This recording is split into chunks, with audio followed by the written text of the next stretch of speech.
completely unintended trainer battle, yay! Welcome back to Fire Red Omega Mono Psychic Part 7. I accidentally ran into this trainer heading back to Pewter, so that was an oops. Completely unintentional. Haven't done anything since my last video. Haven't even opened up the ROM. I have a new headset. I finally got a real headset with a microphone and hand gestures. I'm doing hand gestures, I hope you guys can see it. I got a new headset, so I'm not using my desktop microphone anymore, so I don't know how good the sound quality will be for a little while, until I get things worked out. Seems like with this I get better quality on my voice, but not nearly as good a quality on the game. Abrupt cut, yay. Moving on to more trainer shenanigan adventures is very enthralling. Also, Ragnarok over here happens to have a sunstone. Solrocks and Lunatones carry their respective stones extremely commonly in this game. I might even go as far to say as every time you see them.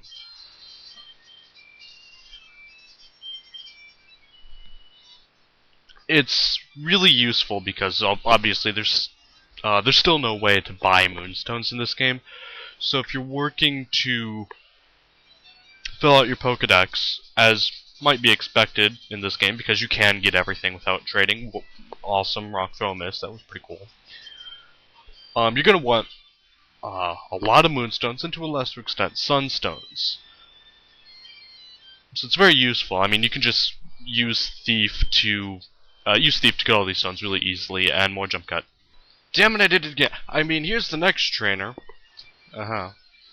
It's not that I was intending to start this segment and then accidentally ran into this trainer toting an egg buff. Oh god, it's so adorable. And another Mr. Rock Throw, that's pretty awesome. And another Mr. Rock Throw, that's pretty awesome. Big spoilers, I said something stupid here and it's not going on the internet.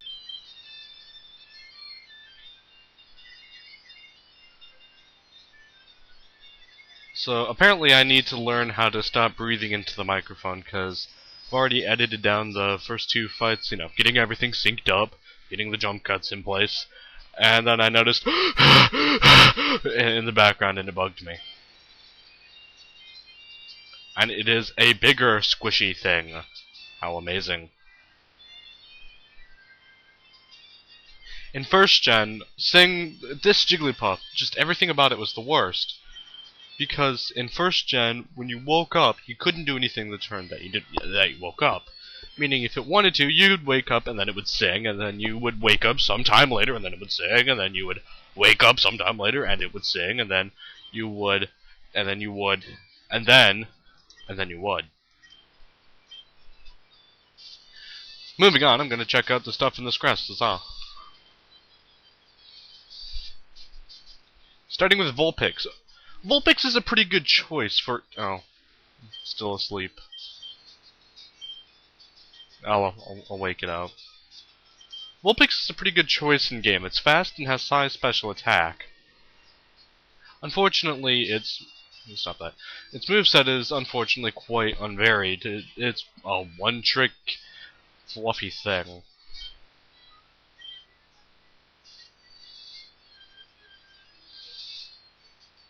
Moving on, we've got Electrike. Electrike in this game was edited to get Thundershock earlier, so you're not stuck grinding against things, quick attacking them into a slow demise. Electrike, or Manatrik rather, can learn Flamethrower and Overheat in this game, which is tremendously useful. It makes Electrike perhaps the best electric type to use in a casual run of this game. It may be Pikachu, with Surf and the easy Light Ball. But Electrike's pretty damn good too. Nothing to see there, just another Electrike. Hoot Hoot. I personally quite like the Hoot Hoot line. Wait. Did I already cover this? Yeah,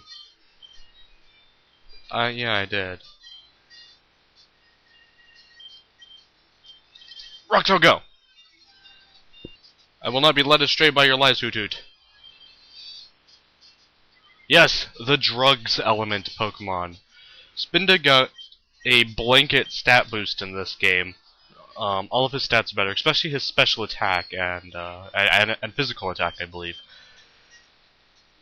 As you can see, he's doing an incredible 2 damage to me with Tackle, proving just how beastly this little Jug Spare is. And 3 with Uproar, how devious. But seriously, I'm pretty sure his attack and special attack both got 20 points added, which is pretty nice. I think that's everything here, but I'm just gonna check a little bit more. Off camera. Yeah, back on that route, there were some Mankeys and Swabloos and stuff, and I got Solrock up to level 17, try to discern that if you will. I don't think you will. First up from Mount Moon, we've got Geodude. In my opinion, they really should have just outright kept the Geodude sprite from first gen. It looked like he had a pompadour, I'm not gonna lie. I want to see a Geodude with a pompadour. I need to draw that. I say that, but I never will. Hey look, there's a Thingus here. It contains Bullet Seed, that's useful.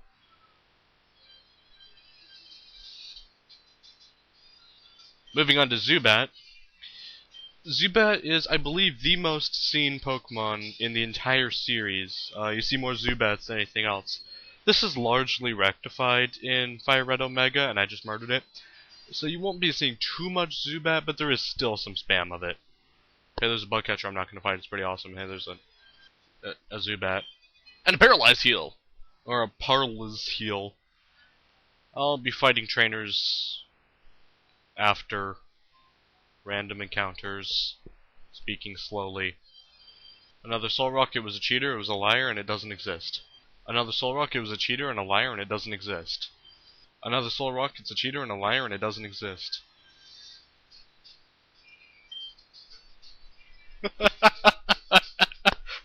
That's the 4th one in a row. That was a Solrock, it's a cheater and a liar, and it doesn't exist. That was a Zubat, and I'm just gonna skip to the next interesting thing I find. I know there's at least 2 more on the first floor.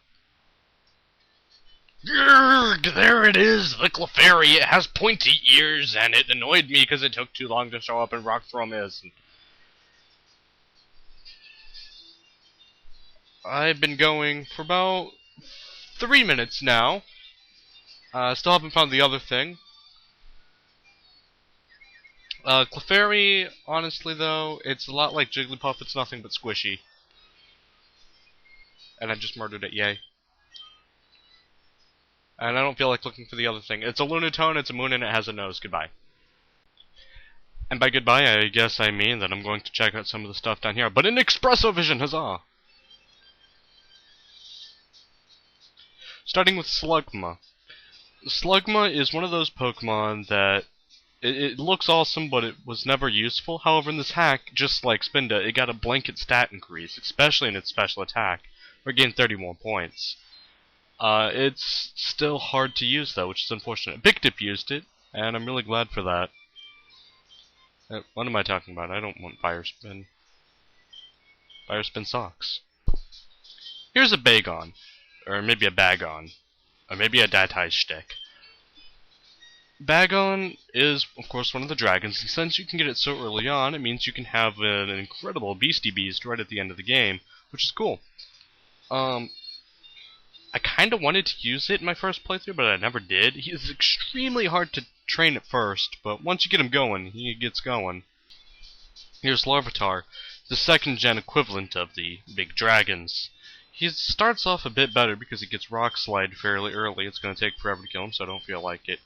Probably the most beastly of the big region shtick. And here's Nummel. I'm pretty sure. Wait, no. What am I talking about? There's still one more thing down here.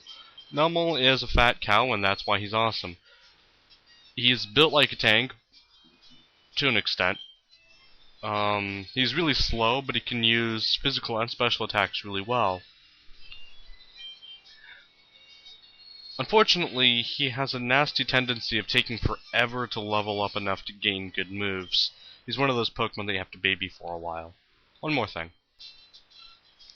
Gotta talk really fast because this isn't the last thing, but I think it's the last thing I have time for. It's an Aron, maybe it's Aron or Aron or Armor or Iron, I'm not sure. It's a little puck thing. It's pretty awesome. Rock, though, does nothing to it when I do that. I'm just gonna run from it now. Bye. And by bye, I mean, well, my customary outro, because I forgot my customary intro. Bye-bye now.